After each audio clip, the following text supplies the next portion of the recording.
قولوا لي بقى ايه رايكم في العبايه اللي انا لابساها دي؟ حلوه؟ اكيد حلو، ما هي موجوده هنا في رأفت صيام. كل انواع العبايات، وحتى موجود في الازدالات، في العبايات القطيفه، الاستقبال، عبايات القطن بتاعت الامهات. عايزه اقول لكم ان هم عندهم هنا كولكشن كبير جدا من الازدالات. وعايزه اقول لكم ان متاح شحن اي مكان في مصر. عندهم جروب تليجرام لكل السيلرز بينزلوا عليه كل موديلات العبايات، تقدروا تدخلوا تختاروا اي موديل من اللي انتوا عايزينه، هتلاقوا عليه كل الموديلات. تفتكروا في عروسه عندنا بتتجوز من غير ما يكون عندها عبايه استقبال، فحتى يبقى عايبه في وشها، فعلشان كده رأفت صيام عامل دورين كاملين فيهم عبايات الاستقبال والعبايات البيت. هتقولي لي ايه الفرق بين الاثنين؟ هقول لك، في ناس بتحب انها العبايه الاستقبال بالنسبه لها زي دي للعروسه مثلا، وفي ناس عندها العبايه الاستقبال اسلوب حياه. ما بين بقى العبايات الاستقبال المطرزه اللطيفه القمر اللي زي دي كده هتلاقوها شكلها حلو، ما بين بقى التضليعه وما بين القطيفه الساده، وكمان اشكال بالوان مختلفه بقى وتضليعات كتير، ودي تقيله يعني. لو انت بقى متجوزه في عز الشتاء فدي هتدفيك. الوان بقى ما تقولي حاجات بقى تجنن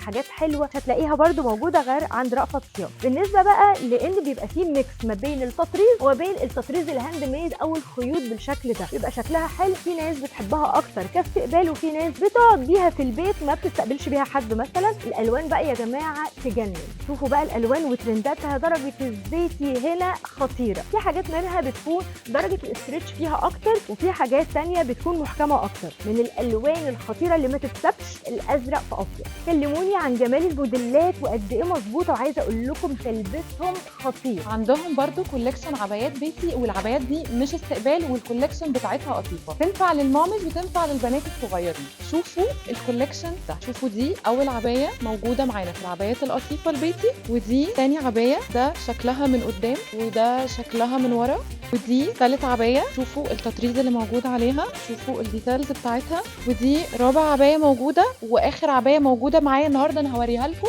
بس عايزه اقول لكم ان المكان هنا فيه كولكشن كبير جدا من العبايات البيتي وعبايات الاستقبال. عايزه اقول لكم ان هم عندهم هنا كولكشن كبير جدا من الازدالات، ماتيريالز مختلفه، زي مثلا البليسيه ده ترندي قوي الفتره دي. في كمان الازدال ده ليه رباط كده بيتشد علشان يتظبط، ومعاه الطرحه بتاعته فيها نفس التفاصيل اللي فيه. كمان معانا الازدال البليسيه اللي هو نفس اللي على المانيكان اللي جنبي ده، بس ده لون تاني منه، معاه كابيشو، وكمان معاه الطرحه بتاعته. في كمان الازدال ده السيريال بتاعته في زون، وده شكله. في كمان بقى الخامه اللي اكيد كل الناس بتحبها وهي الفسكوز موجود كده، وكمان في الطرحه بتاعته منفصل عنه شيفون. في كمان الزال ده الطرحه بتاعته متصله بيه على طول، وده فسكوز برضو.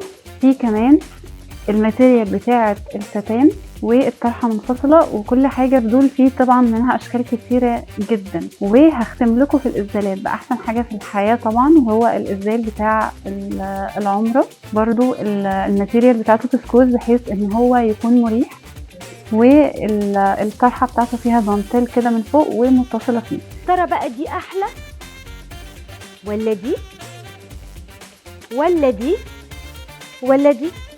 اذواق كتير وموديلات كتير موجوده هنا في رأفت صيام، وخصوصا الموديلات الحلوه الشيفونات اللي فيه كتير جدا بيحبوها، وخصوصا بيعتزوا انها تكون عندهم كعبايه للاستقبال في اول الجواز. في كمان شكل تاني منها وهو الشكل ده، في زي الموجود على المانيكان، شكل تاني بخامه تانيه برضو موجود هنا، وده يعني مثال بسيط، غير طبعا الحاجات بالالوان الموجوده ورايا، والوان سيمبل قوي ورقيقه.